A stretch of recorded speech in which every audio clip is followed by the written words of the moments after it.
गुणायतन के मूलक चंद्र प्रभु भगवान की, संत श्रोमणी आचार्य भगवान विद्यासागर जी महाराज की, परम पूज्य प्रमाणिक संत महामना मुनिराज प्रमासागर जी महाराज की, परम पूज्य निर्देश सागर जी शीतल सागर जी महाराज की, सभी एलक छुल्लक वृंदों की, तीर्थाश्रम में शिखर जी की, तीर्थाश्रम में शिखर की सुरम्य क्षेत्र में अवस्थित गुणायतन में स्थित जगत ज्येष्ठ जगत श्रेष्ठ आचार्य भगवान विद्यासागर जी महाराज के परम प्रभावक शिष्य महामना मुनिराज प्रमासागर जी महाराज, जो जगत विख्यात हैं, गुणायतन प्रणेता, संकल्प समाधान प्रवर्तक, भावना योग प्रवर्तक एवं संप्रेक्षण समय के रूप में, जिनकी वाणी को सुनकर के आप हम नहीं अपितु पूरा विश्व अपनी दैनंदिनी को रूपांतरित कर अपने जीवन को उत्कर्ष की ओर अग्रसर कर पाता है, ऐसे गुरुदेव के चरणों से मैं बैठ करके हम अपनी शंकाओं के समाधान प्राप्त करें। उसके पूर्व में आप सबका वंदन करता हूं, अभिनंदन करता हूं और उन सबका अभिनंदन करता हूं जो दूर अवस्थित अपने घरों में बैठ करके पारस जनवाणी चैनल एवं प्रमाणिक ऐप के माध्यम से अपनी शंकाओं के समाधान प्राप्त कर रहे हैं।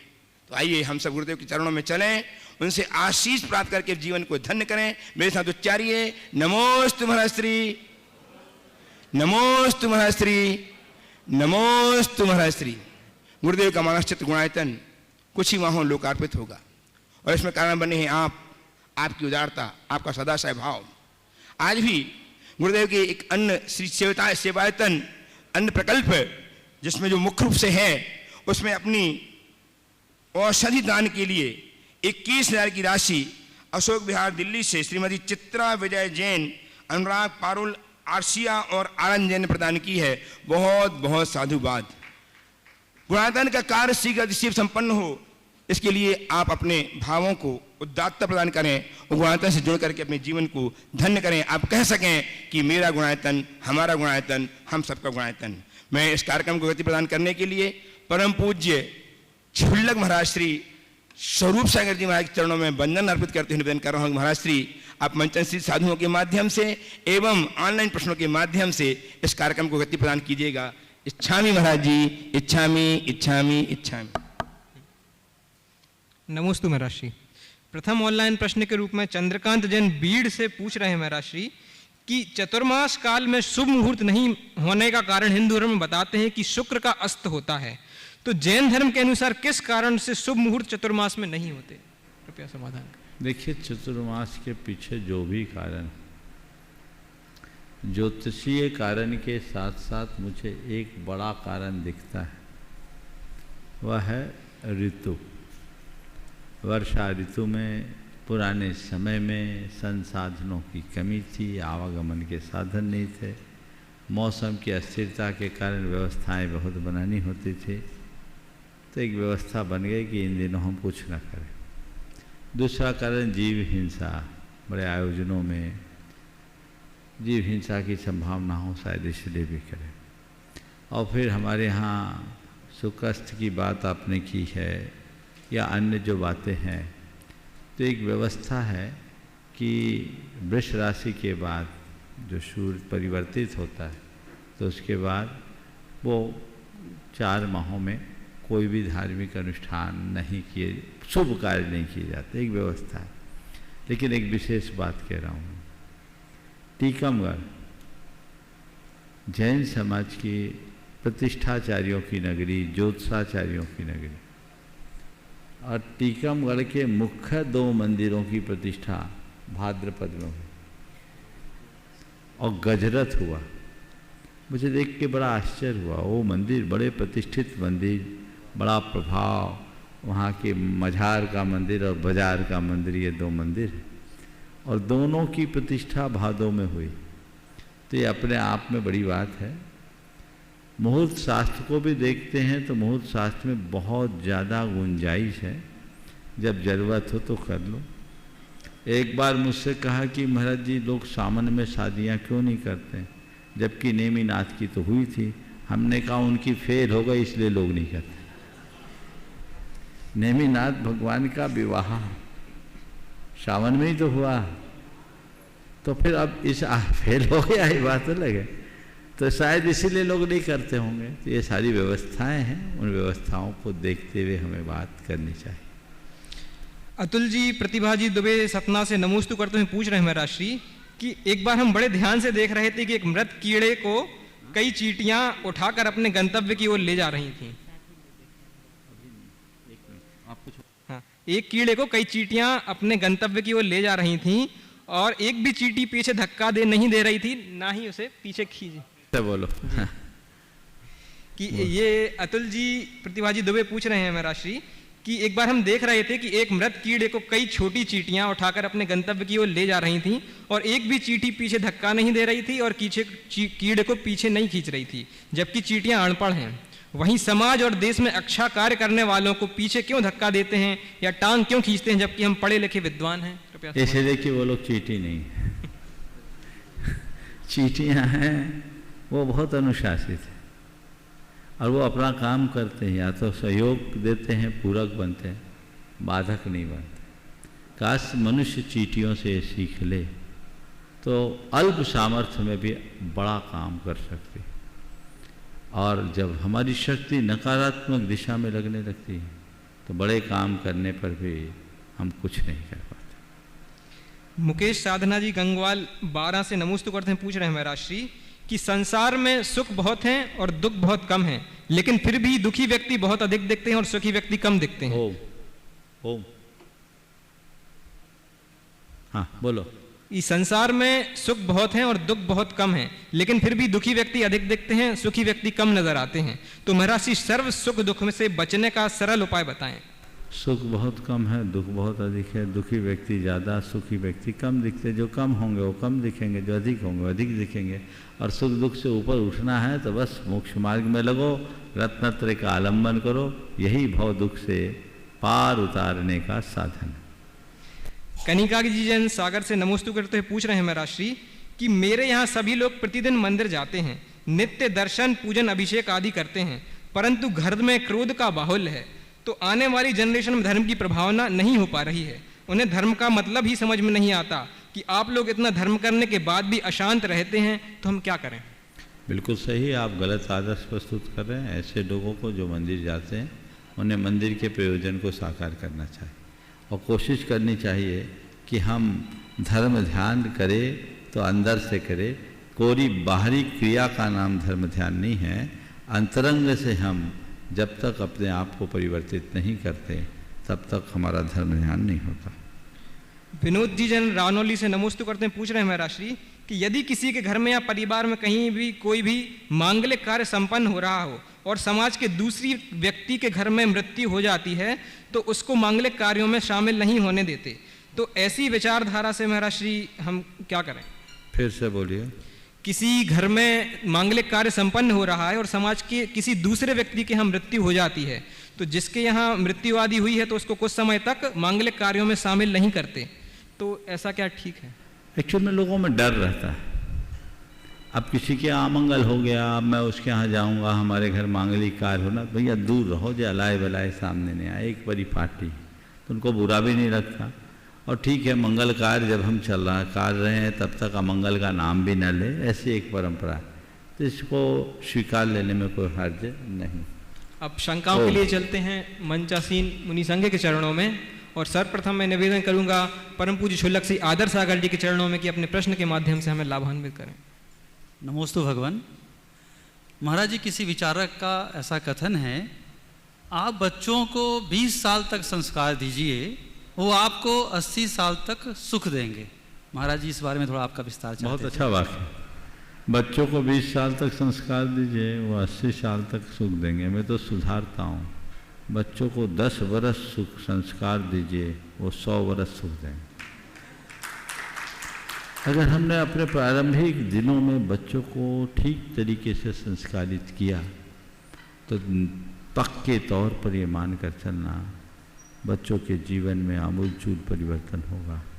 संस्कारहीनता ही तो आज सारी समस्याओं की जड़ है। हमें उन्हें बहुत ज़्यादा बल देने की आवश्यकता है, उसे प्रमुखता से अपनाने की ज़रूरत है। जब तक हम उस तरफ ध्यान नहीं देंगे तब तक जीवन को आगे नहीं बढ़ाया जा सकता। आज सब बातों पर ध्यान दिया जाता है, संस्कारों पर नहीं। लोग संस्कारों को बिल्कुल भी तवज्जो नहीं देना चाहते, जबकि ये उचित बात नहीं है। इसलिए हम संस्कार गढ़ना सीखें, उसकी शुरुआत खुद से करें। हम खुद संस्कारित होंगे, बच्चों पर संस्कार पड़ेगा, तब हमारा भविष्य अपने आप सुरक्षित होगा। निवेदन है परम पूज्य एलक श्री निजानंद सागर जी के चरणों में कि अपने प्रश्न के माध्यम से हमें भी बुद्धि की प्राप्ति कराएं। क्षामी महाराज। मंचासीन मुनि राजों को नमोस्तु। महाराज जी, हमें बहुत प्रसन्नता है कि अभी तक जिन सिद्धांत ग्रंथों का हम दर्शन करते ही थे, दर्शन करके ही भावना भाती थी कि कब इनके स्वाध्याय का अवसर मिलेगा, और यहाँ आने के बाद कल भी शासन जयंती से उन ग्रंथों की वाचना प्रारंभ हो गई। तो हमें बहुत प्रसन्नता है कि हमें उनका स्वाध्याय का लाभ आपके श्रीमुख से मिला है। आप बहुत सहज सरल भाषा में उसको समझा रहे हैं। तो महाराज जी, प्रश्न ये है कि हमें उसका स्वाध्याय करते समय किन बातों का ध्यान रखना चाहिए। दूसरा प्रश्न ये है कि भगवान की वाणी तो सभी के कल्याण के लिए है, श्रावक और साधुओं के लिए, फिर सिद्धांत ग्रंथों को पढ़ने का श्रावकों को निषेध क्यों रहता है? हमारे ब्रह्मचारी भाई बहनों को भी उसका स्वाध्याय का निषेध रहता है। तो किस दृष्टि से, विषय की दृष्टि से निषेध है कि भाषा की दृष्टि से? क्योंकि भाषा तो प्राकृतिक भाषा है, और विषय जो विषय तत्व चर्चा तत्वासूत में गौमत सार राजवार्तिक में है, वही तत्व चर्चा इसमें है। तो किस दृष्टि से इसका निषेध किया गया है? नमस्ते। बहुत बहुत अच्छा सवाल, आपने प्रासंगिक सवाल किया। देखिए, बहुत अच्छा सुयोग है, आप लोगों के निमित्त से मेरा भी सुयोग बन गया। एक लंबे अंतराल के बाद मुझे सिद्धांत ग्रंथों को फिर से पढ़ने का सौभाग्य मिला। तो मैं तो मानता हूँ ये आप लोगों का निमित्त, तो उसमें भी खासकर निर्वेक सागर जी का, इनका विशेष आग्रह था कि ये हो जाए। तो मैंने भी कहा चलो इस निमित्त से हो जाएगा। तो ये तो परस्परोपग्रहो जीवानाम है, एक दूसरे के साथ निमित्त नैमित्तिक संबंध है। बात है सिद्धांत ग्रंथों के अध्ययन के समय अपनाई जाने वाली सावधानी। शास्त्रों में ऐसा लिखा है, खासकर धौला की 8वीं पुस्तक में, द्रव्य, क्षेत्र, काल, भाव की शुद्धि रखने की बात। हम जिनका अध्ययन कर रहे हैं, अध्ययनकर्ता विशुद्ध होना चाहिए, उसे साधु होना चाहिए, महाव्रती होना चाहिए, व्रती होना चाहिए। क्षेत्र की शुद्धि होनी चाहिए, काल की शुद्धि होनी चाहिए, भाव की शुद्धि होनी चाहिए। यहाँ तक लिखा, तिल चिवड़ा पकवान खाकर सिद्धांत ग्रंथों का अध्ययन मत करो। समझ गए? सिद्धांत ग्रंथों, उसमें लिखा तिल चिवड़ा और पकवान, ये सब खा करके सिद्धांत ग्रंथों का अध्ययन मत करो। तो ये शास्त्रीय विधान है। उन विधानों के अनुसार विनय और बहुमान के साथ सिद्धांत ग्रंथों का अध्ययन करना चाहिए। और जब अध्ययन करें तो एक एक शब्द को बहुत गंभीरता से सुनना चाहिए, पढ़ना चाहिए, उसे घोंट करके अपनी धारणा में लाना चाहिए। क्योंकि जिन सिद्धांत ग्रंथों का वाचन यहाँ अभी शुरू हुआ है, वो कोई सामान्य ग्रंथ नहीं, सर्वज्ञ परमात्मा के श्री मुख से निकली साक्षात वाणी है। तो उसके प्रति जो सिद्धांत की बात है, उसके प्रति हमारा विशेष श्रद्धान और जुड़ाव होना चाहिए। आपने पूछा है कि इसमें गृहस्थों को क्यों वंचित किया गया। देखिए, सब चीज़ें सबके लिए नहीं होनी चाहिए। प्राइमरी के विद्यार्थी को एमए का कोर्स पढ़ाना ठीक नहीं है। जो जिस लायक है उसको वो पढ़ाओ। ये समस्या तो आचार्य नेमिचंद सिद्धांत चक्रवर्ती के सामने आई थी, जब उनके परम भक्त चामुंडराय आए। वो पढ़ रहे थे और चामुंडराय आ गए। चामुंडराय भी बड़े विद्वान थे, वो भी शास्त्र लिखे, चारित्रसार जैसे ग्रंथ की रचना उनने की गृहस्थ होने के बाद। तो उनने ग्रंथ बंद कर दिया, स्वाध्याय रोक दिया। बोले महाराज फिर हमारा कल्याण कैसे? बोले हो जाएगा, तुम्हारे लिए भी व्यवस्था। बोले क्या है? उन्होंने सतखंडागम का मंथन करके गोमठ सार ग्रंथ का सृजन किया। बोले ये पढ़ो, तो जो तुम्हारे लिए वो पढ़ो। तो अगर गृहस्थों को सिद्धांत ग्रंथों के पढ़ने का, पहले आचार्य महाराज के सानिध्य में वाचनाएं हुई, मैं खुद 80 से लेकर 88 तक की वाचनाओं में सम्मिलित रहने का सौभाग्य अर्जित किया, बल्कि 89 में जय धवला की 14वीं पुस्तक हुई थी, तो ये मैं भागीदार रहा हूँ। लेकिन बाद में आचार्य महाराज को लगा कि नहीं, इसमें परिवर्तन होना चाहिए। कई ऐसे उदाहरण आए कि इन ग्रंथों का अध्ययन करने वाले के जीवन में विपरीत प्रभाव दिखा। इसलिए क्या करो, बस सुन सकते हो श्रद्धापूर्वक बिना ग्रंथ के आलम्बन के, तो पूरे में जो सार सुना दिया जाए बस उसको सुनो, जितना समझ में आए तो ठीक। ऐसे भी इतनी ऊंची बातें सब बाउंस होगी, इसलिए गृहस्थों के लिए एक व्यवस्था बना दी है। कल से निर्वेक सागर जी महाराज प्रवचन सार आप लोगों को लेंगे दोपहर में, आप लीजिए ना आनंद, वो भी तो आगम का सार है ना। तो व्यवस्था सबकी है, जिसको जिस लायक है पात्र के अनुरूप उपदेश देना चाहिए। इसलिए कुछ बातों को शास्त्र की आज्ञा मानकर स्वीकार करना चाहिए, वहाँ अपना वितर्क और बुद्धि नहीं लगानी चाहिए। नमोस्तु पूर्वक निवेदन है परम पूज्य मुनि श्री शीतल सागर जी के चरणों में कि अपना प्रश्न प्रेषित कर हम पर अनुकंपा करें। नमोस्तु। ओम नमः सिद्धिभ्य।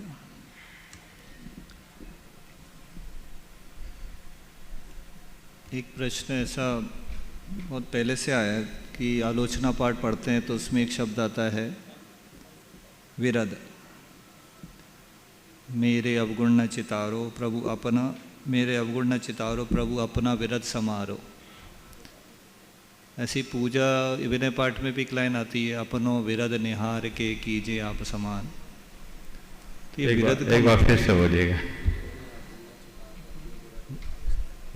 विरद शब्द का अर्थ पूछ रहे हैं। विरद सदियो विरद आप निहार स्वामी मेटो जामन मरन जी बोलते हैं, प्रभु विरद आप निहार के कीजिए आप समान।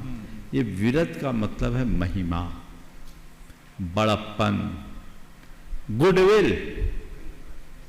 प्रभु आपके बारे में मैंने सुन रखा था, आपकी बड़ी ख्याति थी कि जो आता है उसको आप तार देते हो। आप तो पतित पावन हो, पतितोद्धारक हो। मैं यही सुन के तो आया कि जो आया वो तरा, तो मैं आया हूं, मैं भी तरूं। अब मैं नहीं तरूंगा तो मेरा तो कुछ नहीं बिगड़ने वाला, जो हूं सो हूं। आपका ही, आपकी ख्याति बिगड़ेगी। आप संभालो कि लोक में तो कहते थे जो आता था तर जाता है, अब मैं नहीं तरा, माने कमी आप में है, मुझ में नहीं। ये भी भक्ति। यो विरद आप निहार के कीजिए आप समान, है ना।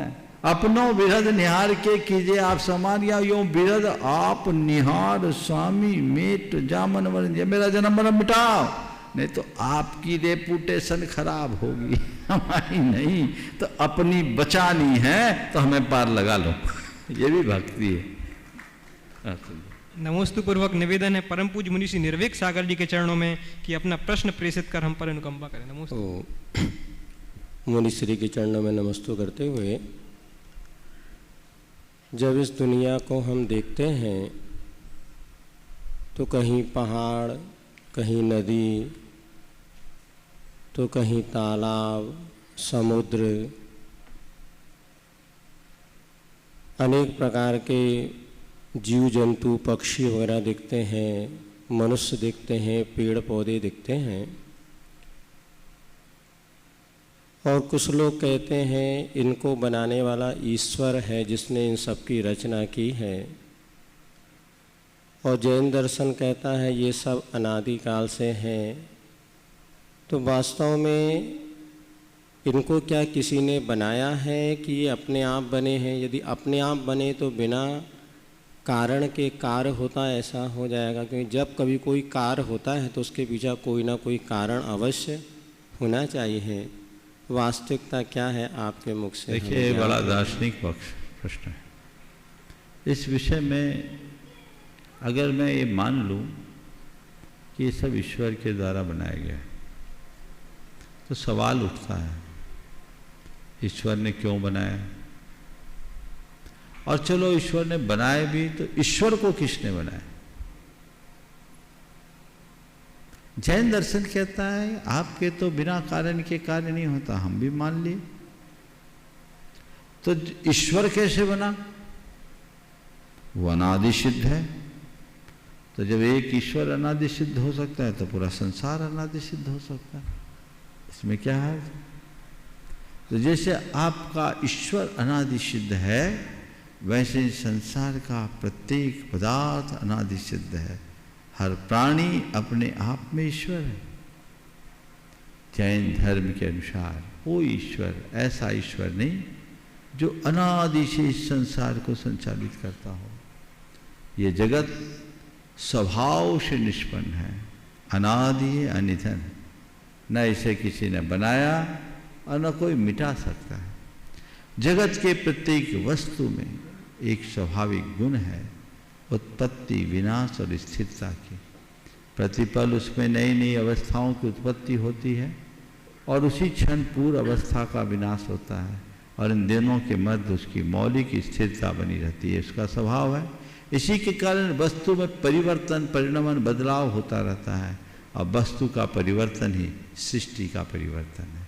इसको कोई करने वाला नहीं है, ये स्वभाव से चला आ रहा है, अनादि से है और अनंत काल तक बना रहे। अब प्रत्यक्ष प्रश्नों के माध्यम से कार्यक्रम को गति देंगे पंडित सुदर्शन जी। मैं ऐसा सम्मान सविता दीदी कुरवाई को आमंत्रित करूं, उसके पूर्व हमारी इस धर्म सभा में विराजमान है आदरणीय डॉक्टर SL चौहान साहब। उनसे निवेदन, मंच में आए, गुरुदेव चरणों की अभिवंदना करें, आशीर्वाद प्राप्त करें, और उनका सम्मान करने के लिए सादर आमंत्रित हैं गुणायतन के कोषाध्यक्ष श्रीमान NN साहब एवं श्रीमान कपूर चंद जी जैन कोटा। आइएगा सम्मान करने। आपका सम्मान के लिए तालियां निरंतर बजती रहें। एक ऐसे सम्मानीय व्यक्ति को हम आमंत्रित कर रहे हैं जो निरंतर अपनी सेवाएं प्रदान करके जीवन को धन्य कर रहे हैं। आज गुरुदेव चरणों के वंदनार्थ यहाँ उपस्थित हुए हैं डॉक्टर SL चौहान। तालियां लगातार आपकी बजती रहें। और श्रद्धेय दीदी अपने स्थान में खड़ी होकर के प्रश्न प्रस्तुत करेंगी, तैयार रहेंगी। व्रती बहन सुनीता दीदी बांसा। देखिए, डॉक्टर चौहान के विषय में मैं कहूँगा, ये बहुत ही एक अलग विधा के न्यूरोथेरेपिस्ट हैं, और अभी आचार्य महाराज की अस्वस्थता में हमारे कहने पर अमर हाँ छोड़ दो, दीजिए उनको, दीजिए, चलिए। हमारे कहने पर आचार्य महाराज की सेवा में अमरकंटक के पूरे रास्ते में अमरकंटक में रहे, और अमरकंटक के बिहार से डोंगरगढ़ जाने में भी पूरे रहे। अपनी सेवा से इन्होंने आचार्य जी के स्वास्थ्य में काफ़ी सुधार किया। इसी तरह ये रहली भी गए, और उससे पहले रेवती रेंज में जब आचार्य महाराज की स्थिति बहुत गंभीर थी, इन्होंने बहुत सेवा की, बहुत समर्पित भाव से। इसे अपना अहोभाग्य मानते हुए ऐसे व्यक्ति की जोरदार करतल ध्वनि से स्वागत। कुछ पूछना है? बहन सविता दीदी कोई सवाल है? हाँ, ठीक। खुरवाई और तैयार हैं व्रती बहन सुनीता दीदी बांसा।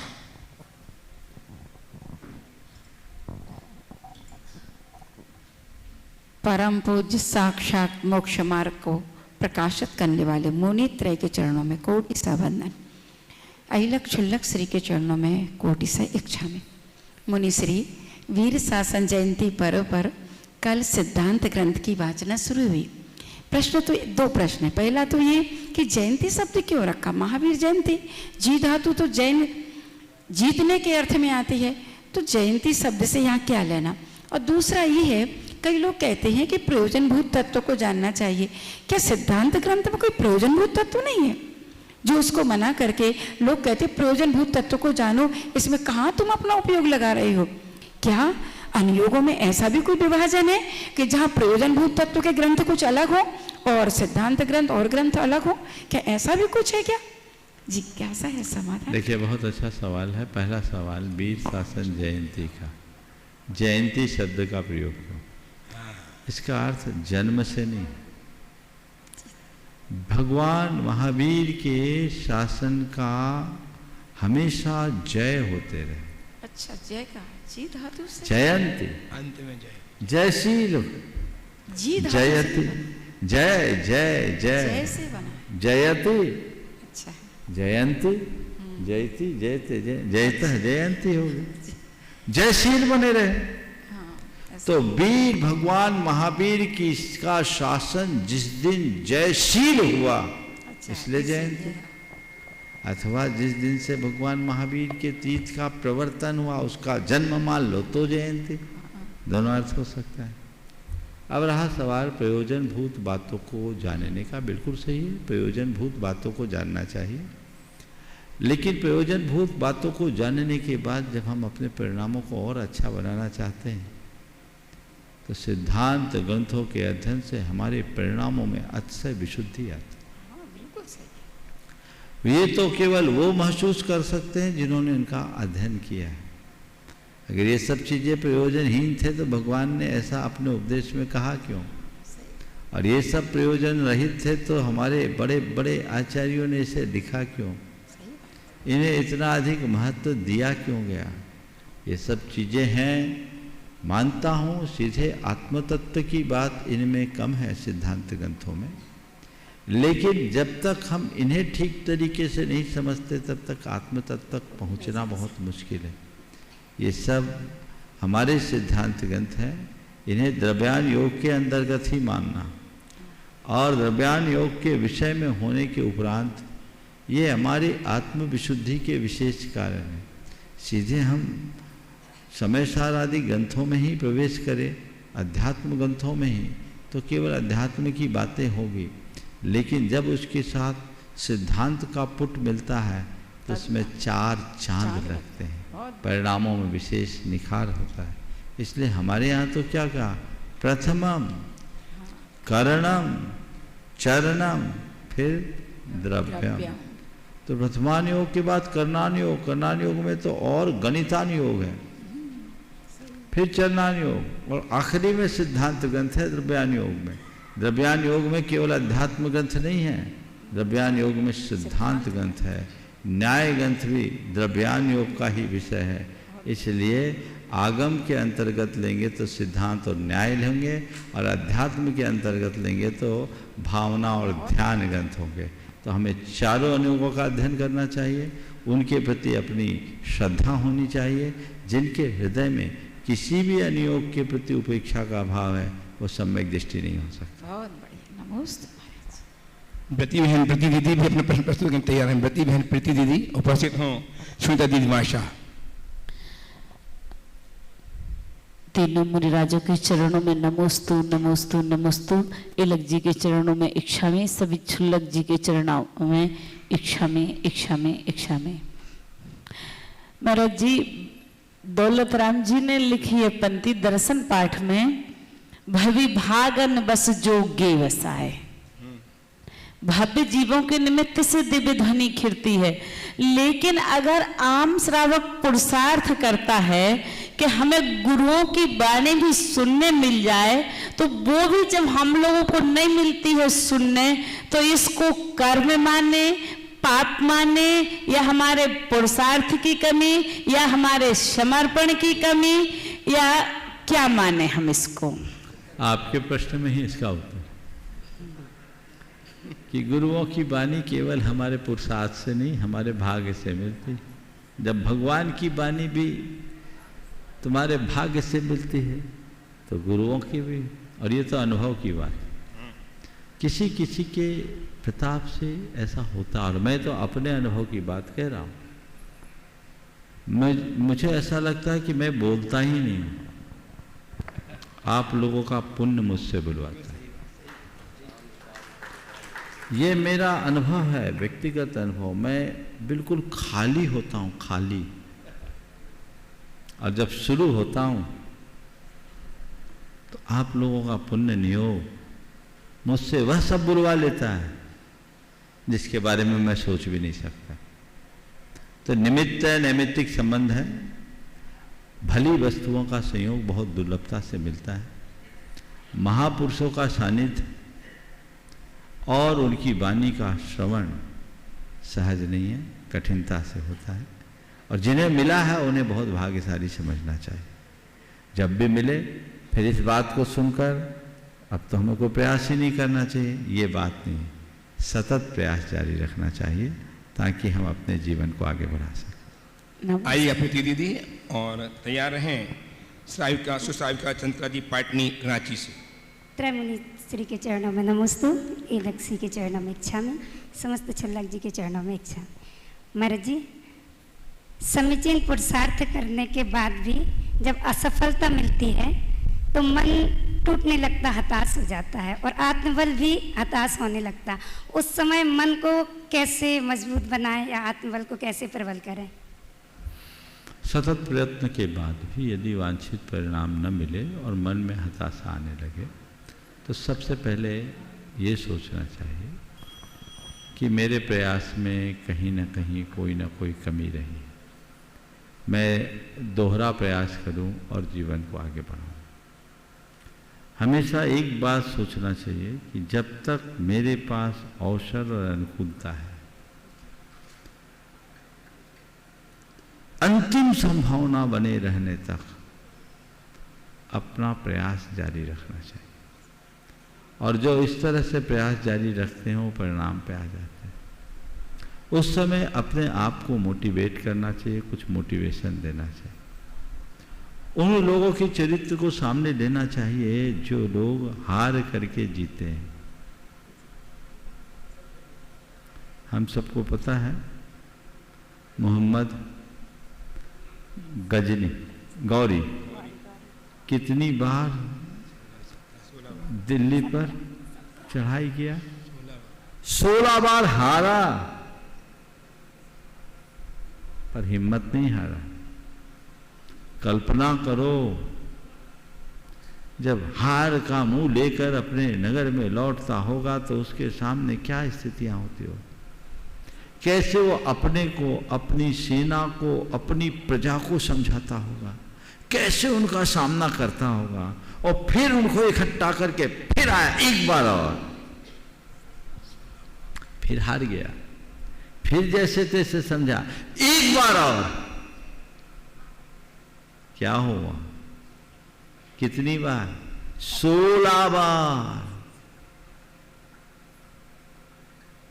हारा पर हिम्मत नहीं हारा, हार नहीं माना, 17वें बार जीता ना। तो बस इसी तरह जीवन में जब कभी कुछ ऐसा हो,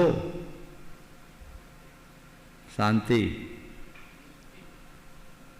हार जाओ, हिम्मत मत हारो, हार नहीं मानना, लगे रहो, एक बार और, एक बार और, एक बार और, वंस अगेन।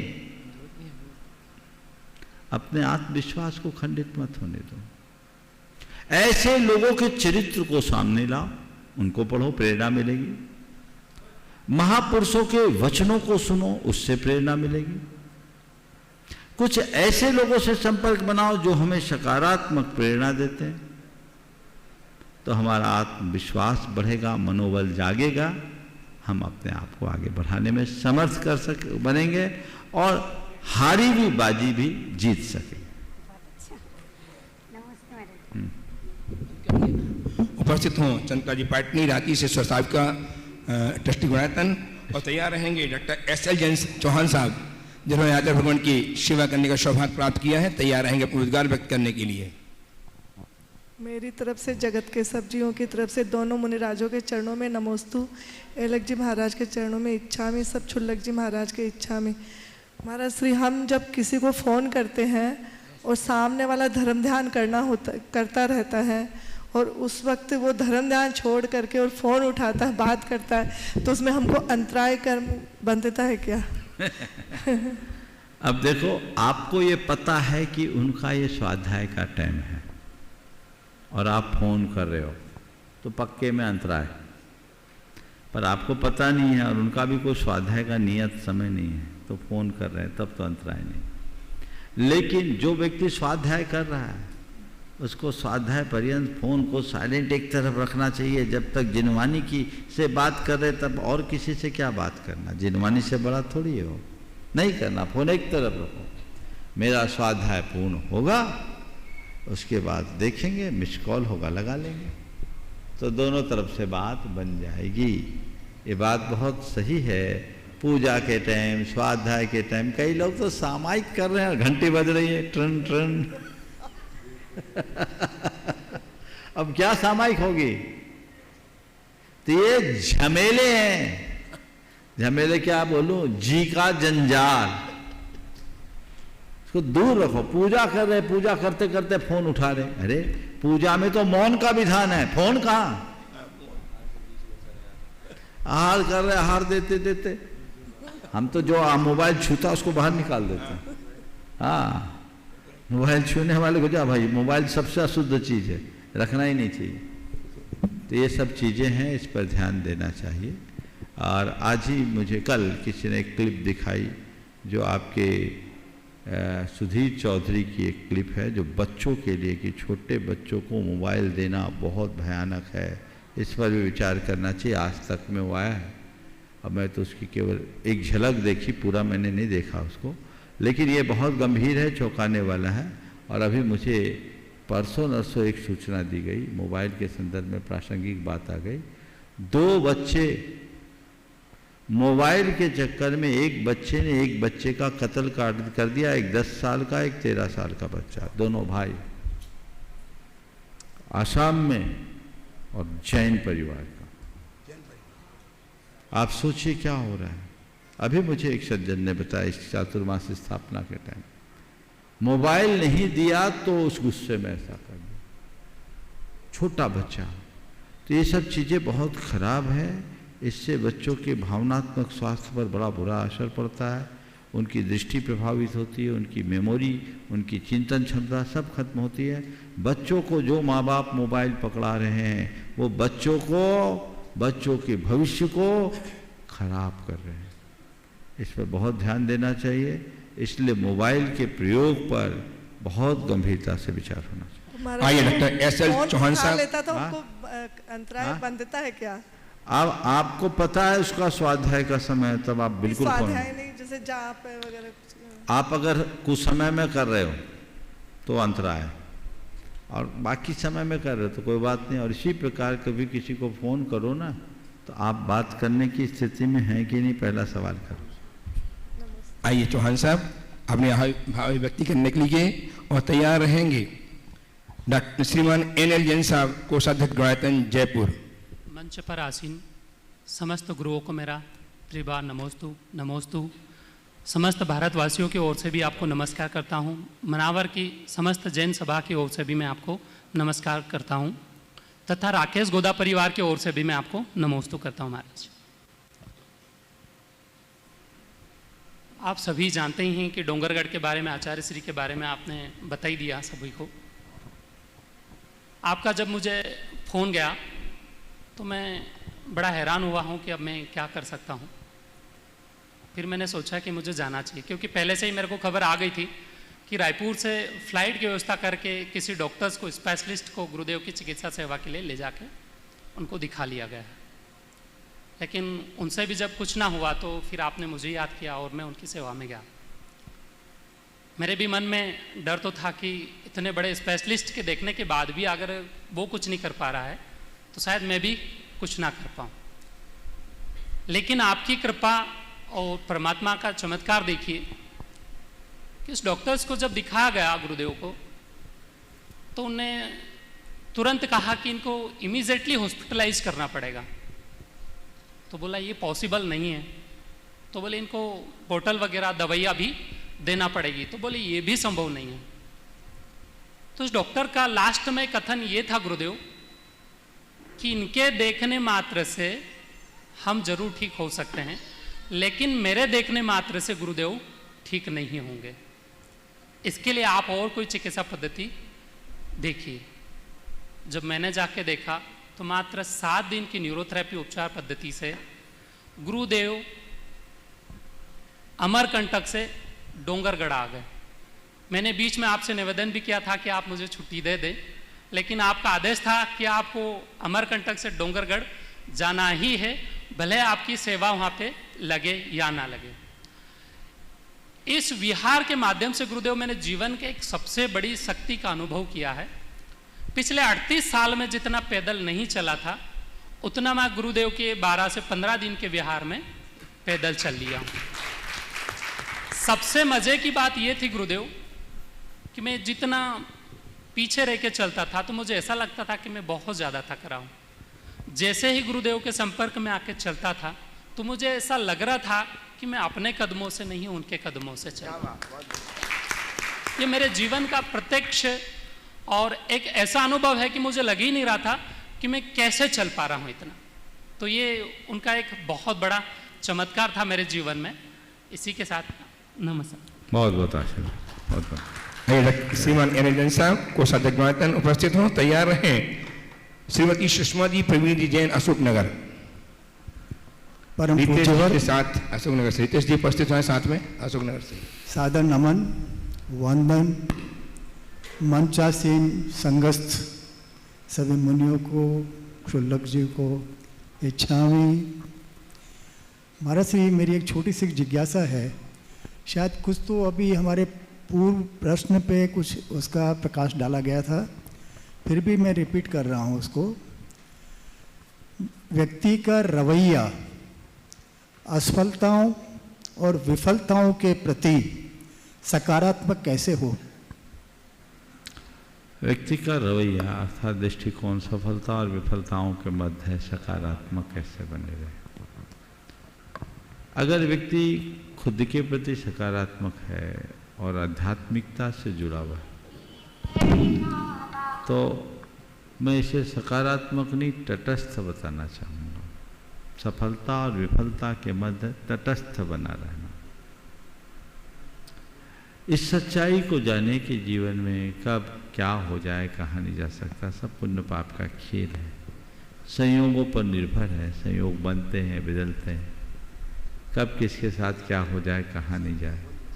तो ये बातें जब जीवन में आना शुरू होती हैं तो व्यक्ति एक साक्षी भाव की भूमिका में आ जाता है और वह साक्षी भाव परम अध्यात्म की अनुभूति, जिसके लिए कहते हैं कि सम्मान हो तो और अपमान हो तो दोनों में संभाव हो जाए। जब तक हमारे हृदय में वो आध्यात्मिक दृष्टि उद्घाटित नहीं होती तब तक ऐसा नहीं होता। नमोस्तु महाराज जी। नमोस्तु महाराज जी, नमोस्तु महाराज जी, नमोस्तु महाराज। तैयार हैं रितेश जी जैन, अशोक महाराज नगर। जी, आज इतनी खुशी हो रही है, इतनी खुशी हो रही है कि आपको हमेशा टीवी में देखती थी संघ समाधान और प्रवचन, पर आज ऐसा लग रहा है कि हकीकत आपके पास आ गई हो। जब कोई जीव किसी के कर्म का करता नहीं है तो किसी जीव के असाता कर्म में उसके नाम में शांति धारा करने पर उसकी असाता दूर कैसे होती है? बहुत अच्छा सवाल। कोई किसी के करता नहीं और किसी के नाम से शांति धारा करने पर उसकी शांति की धारा कैसे, उसकी शांति कैसे होगी? देखिए, किसी के नाम से आपने शांति धारा की है ना, शांति धारा करने के साथ आपकी भावना जुड़ी कि नहीं जुड़ी? उस निमित्त से आपने कुछ दान भी किया कि नहीं किया? दान एक पुण्य का कर्म है कि नहीं? दान से पुण्य बंधता है कि नहीं? दान से अंतराय टलता है कि नहीं? टलता है। तो उसका फल मिलेगा कि नहीं? अब शांति धारा की और हमने किसी के प्रति सद्भावना से भरकर मंत्रोच्चार किया, मंत्रोच्चार की तरंगे फैलती हैं कि नहीं? और फैलने के बाद संबंधित व्यक्ति पर अगर वो चाहे तो उस पर असर पड़ेगा कि नहीं? तो असर पड़ेगा ना। तो जब सब चीज़ों का असर पड़ता है तो शांति धारा का भी असर पड़ सकता है, इसमें क्या बुराई? नमस्ते महाराज जी, नमस्ते। अब मैं आपसे बोलता हूँ, कोई आपकी प्रशंसा करे तो आपको अच्छा लगता है कि नहीं? अच्छा लगता है। हाँ, है ना। कोई दूर से भी कोई आपकी प्रशंसा करवा दे तो अच्छा लगता है कि नहीं? और कोई गाली दे दे तो बहुत बुरा लगता है। तो प्रशंसा और गाली दोनों शब्द हैं कि नहीं? महाराज जी, आपके परसों सुनो पूरी बात। प्रशंसा हो या गाली दोनों शब्द है ना। हाँ, तो शब्द का हम पर असर क्यों? बोलो, जब शब्दों का असर हो सकता है तो मंत्र का असर क्यों नहीं? जय उमर। नमस्ते महाराज जी। समझ गए? इसलिए इसमें ज्यादा बुद्धि मत लगाओ, अनुभव करके देखो। नमस्ते महाराज जी। नमस्ते। जो कर रहे हैं उनसे पूछो, उनके अनुभव का लाभ लो और जीवन को आगे बढ़ाओ। महाराज जी आपकी जैसे 11:30 बजे प्रवचन होते हैं, सुबह मंदिर चले आते, तो ऐसा लगता है कि कब जल्दी से टीवी खोले आगे बहुत गीता जी सहारनपुर से उपस्थित हो और तैयार हैं श्रीमान मनोज कुमार जी, पूजा कुमारी जी जैन हजारीबाग से। नमोस्तु गुरुवर। गुरु मैं रितेश जैन, हम अशोक नगर से ब्रह्मचारी मुकेश भैया जी के सानिध्य में सिद्ध चक्र विधान करने आए हैं। आपका आशीर्वाद प्राप्त हो हमको। अशोकनगर से नवनिर्वाचित दिगंबर जैन पंचायत की तरफ से श्री राकेश कांसल जी और विपिन भैया जी का नमोस्तु, और देवोदय महासंघ की ओर से राकेश लाला जी का नमोस्तु प्रेषित है। महाराज जी, मेरे प्रश्न राजनीति से संबंधित हैं। मैं अशोकनगर में नेता प्रतिपक्ष हूँ, नगरपालिका में, नगरपालिका अशोकनगर में नेता प्रतिपक्ष हूँ। मेरे प्रश्न राजनीति से संबंधित हैं। महाराज जी, आज के समय में जहां आडंबर, दिखावा, प्रचार प्रसार से ही राजनीति में सफलता अर्जित की जा सकती है, तो कहीं ऐसा है कि अच्छी नियत, प्रतिभा और कर्म प्रधानता जनसेवा के आधार पे आप राजनीति में सफल हो सकते हैं? संभावनाएं कितनी हैं? क्योंकि आज के दौर में दिखावा बहुत अधिक है। दूसरा प्रश्न महाराज जी, ये हम लोग अल्पसंख्यक में आते हैं, तो जैनों का वर्चस्व दूरगामी पथ में क्या हम बड़े स्तर पे, जैसे पूर्व में शिक्षित और बुद्धिजीवी लोगों को राजनीति में चुन के आते तो जैनों की संख्या अधिक रहती थी, लेकिन आज के समय में जातिवाद बहुत ज्यादा हावी है और व्यक्ति अच्छा और बुरा नहीं देखता। इस संदर्भ में अनेक बार सवाल उठे और अनेक बार हमने अपना मंतव्य प्रकट किया। वर्तमान में जो राजनीतिक व्यवस्थाएं हैं वह बिल्कुल बदल गई, और जब बदली हुई व्यवस्थाएं हैं तो व्यक्ति को अपना वजूद बनाए रखने के लिए उसी अनुरूप चलना पड़ेगा। अब आज मूल्यों की राजनीति कम होती है, सिद्धांतों की राजनीति कम होती है, वोट की राजनीति ज़्यादा हो। तो जहाँ ऐसी व्यवस्था है तो वहाँ हमें उसी तरीके से ध्यान देना पड़ेगा। इसके लिए समाज के लोगों को चाहिए कि जिनके अंदर भी राजनीतिक प्रतिभा है, जो राजनीतिक पकड़ और पहुंच रखते हैं, उन्हें प्रोत्साहित करे, उन्हें समर्थन दे, दलगत राजनीति से ऊपर उठकर, ताकि वे लोग हमारे प्रतिनिधि बनकर आगे जाए और हमारी आवाज़ वहाँ तक पहुँचाए, समाज को संरक्षण दे सके, तभी कुछ हो सके। गीता जी सहारनपुर से उपस्थित हो। छोटा सा और था, ये वर्तमान में हम खूंखार तत्व की, जैसे विधानसभा में अशोक स्तंभ रखा गया है, वो भी खूंखार रूप लेके रखा है। आदि पुरुष जो फिल्म आई उसमें भी श्री राम जी को मतलब तेज उसमें दिखाया गया, और हम पहले जय सिया राम राम राम बोलते थे, अब जय श्री राम दंभ के साथ बोलते हैं। तो एक जो गांधीवादी महावीर स्वामी जी जो ममत्व, जो संस्कार, जो पूरे विश्व में पहले बात सुधारिए। अशोक स्तंभ के संदर्भ में अपनी भूल सुधारनी चाहिए। अशोक स्तंभ में सिंह खूंखार रूप में नहीं है, वह उसकी स्वाभाविक मुद्रा है जो उसके शौर्य और पराक्रम का द्योतक है। हम लोगों के भगवान के अष्ट प्रातिहार्यों में एक सिंहासन प्रातिहार्य है, और आपको पता है सिंहासन प्रातिहार्य का वर्णन लिखते हुए क्या लिखा? खुले दाढ़ों वाले शेर। कई लोग शास्त्र नहीं पढ़ते। मैं एक मंदिर में गया, बड़ा प्रसिद्ध मंदिर, बहुत भव्य मंदिर था, पत्थर का मंदिर बना था। उसके सीढ़ी के दोनों ओर दो शेर थे, उनका मुंह खुला था, उसमें बॉल लगा दिया। मैंने पूछा है बॉल क्यों लगा लिया? बोले वो मुंह खुला है, और किसी वास्तु वाले ने बोला शेर का मुंह खुला नहीं होना चाहिए, तो बॉल घुसा दिया। हमने बोला इनको क्या बताएं, शास्त्र तो पढ़ो। बड़े बड़े खुले दाढ़ों वाले से आदि पुराण में देखे, इसलिए अशोक चक्र में तो फिर भी मुंह बंद किया हुआ शेर है, खूंखार नहीं है। महाराज जी, संसद में जो स्थापित किया है ना, हाँ, वो नया रौद्र रूप में रखा, वो विवादित भी रहा पूरे देश में। अब पता नहीं, मैंने देखा नहीं क्या रखा क्या नहीं रखा, पर हम उसे सकारात्मक दृष्टि से देखें जो पुरुषार्थ और पराक्रम के प्रतीक के रूप में देखा जाए। नमोस्तु नमोस्तु महाराज। आइए गीता जी सहारनपुर से तैयार है मनोज जी, पूजा कुमारी जी हजारीबाग, सीखता कीजिए। मनोज कुमार जी तैयार हैं, व्रती बहन शकुन दीदी, ट्रस्टी गुणायतन सागर। हेलो। सर्वप्रथम गुरुजी एवं उपस्थित पूज मुनियों का चरण स्पर्श करता हूँ।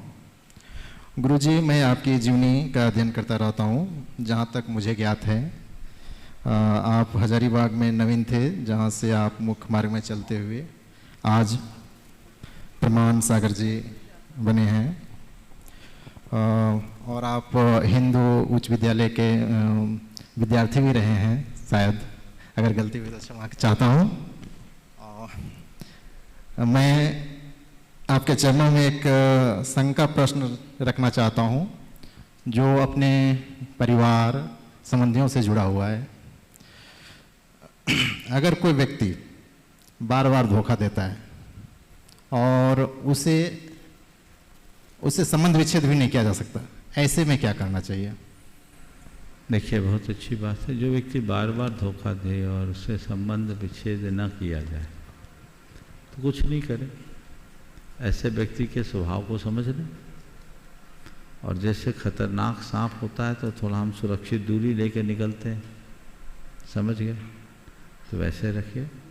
और आपने देखा होगा कभी कुछ लोग बिच्छू को पकड़ते हैं, समझ गए?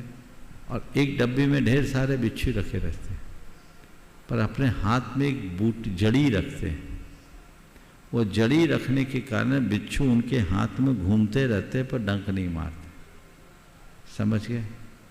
कितने ही बिच्छू हुआ, बिच्छू का स्वभाव है डंक मारना, लेकिन वो एक जड़ी होती है, नाम मैं भूल रहा हूँ, उस जड़ी के कारण वो बिच्छू बिल्कुल मस्त रहते लेकिन काटते नहीं। तो जब हमें मालूम है कि हमें बिच्छुओं के बीच रहना है, समझ गए, तो थोड़ा अपनी सावधानी की जड़ी साथ में रखो, उनसे सुरक्षित दूरी रखो, ताकि बार बार धोखा खाने से बचा जा सके, समझ गए? वो है सो है, उनकी आदत है, हम सावधान होकर रखें तो फिर कोई दिक्कत नहीं। व्रती बहन शकुन दीदी धन्यवाद। सागर से ट्रस्टी गुणायतन तैयार हैं, चक्रेश जैन, श्रीमती कल्पना जी जैन गाड़ावाड़ा। नमोस्तु महाराज जी, मंजू में एकलक जी और छुल्लक जी को इच्छा में महाराज श्री। महाराज श्री, 2 पल के गुस्से से प्यार भरा रिश्ता बिखर जाता है और जब होश आता है तो वक्त निकल जाता है। तो महाराज श्री, होश आने पर पछताना ना पड़े उसके लिए क्या करना चाहिए? होश आने पर पछतावा ना पड़े, इसके लिए यही करना चाहिए कि अपने होश को बनाए रखना चाहिए, बेहोश होने से बचना चाहिए। और जब होश में हो तो अपने अंदर ऐसा संस्कार डाल दो कि हम कभी बेहोश हो ही नहीं। बार बार भावना योग करो, रास्ता ठीक हो। आइए चक्रेश जी कल्पना जी के साथ गाड़ावाड़ा से तैयार हैं, कीर्ति जी मेट्रो दिल्ली, ट्रस्टी गुणायतन। सभी मुनिराज के चरणों में नमोस्तु नमोस्तु नमोस्तु। एलक जी छुल्लक जी के चरणों में इच्छामी इच्छामी इच्छामी। गुरुदेव नमोस्तु नमोस्तु नमोस्तु। गुरुदेव, बोली और गोली में क्या अंतर है? गोली खाने का असर तो दिखाई देता है, और समय पर दान की बोली न देने पर मनुष्य जीवन पर क्या प्रभाव पड़ता है? बोली और गोली, देखिए, बोली का भी अपना असर है, गोली का भी अपना असर है। जिस गोली की बात कर रहे हैं उस गोली का घाव जल्दी भर जाता है, पर बोली का घाव कई जन्मों तक टिकता है। और आपने पूछा सही समय पर दान की बोली न लेने का क्या परिणाम होता है? मौका हाथ से निकल जाता है, और क्या होगा? और ऐसे व्यक्ति अपनी प्रगति को खो देते। ओम। कीर्ति जी मेट्रो दिल्ली, ट्रस्टी गुणायतन प्रस्तुत कर प्रश्न तैयार हैं, श्रीमती व्रती बहन पुष्पा जी जयपुर। नमोस्तु भगवान। एलक जी और छुल्लक जी के चरणों में इच्छामी। गुरुदेव, जब कोई व्यक्ति किसी दूसरे व्यक्ति के साथ अपनी कोई प्रॉब्लम शेयर करता है तो दूसरा व्यक्ति उससे सिंपैथी तो रखता है, पर साथ में उसको 4 सलाह भी देता है या कभी कभी कमियां भी बताता है, यानी कि वो उससे एम्पैथी नहीं रखता। तो गुरुदेव बिना एम्पैथी के सिंपैथी के क्या मायने हैं और ऐसे व्यक्ति के साथ हमारा व्यवहार कैसा होना चाहिए? बिना एम्पैथी के सिंपैथी का कोई मतलब नहीं है, और इसलिए हमारे यहाँ कहा गया रही मन निज मन की व्यथा, मन ही राखो गोय, सुन तेरे हैं लोग सब, बांट न लेहे कोई। इसलिए जहाँ है वहीं रखो। समय आप सबका हो गया, यहीं पर विराम। बोलिए परम पूज्य आचार्य गुरु श्री विद्यासागर।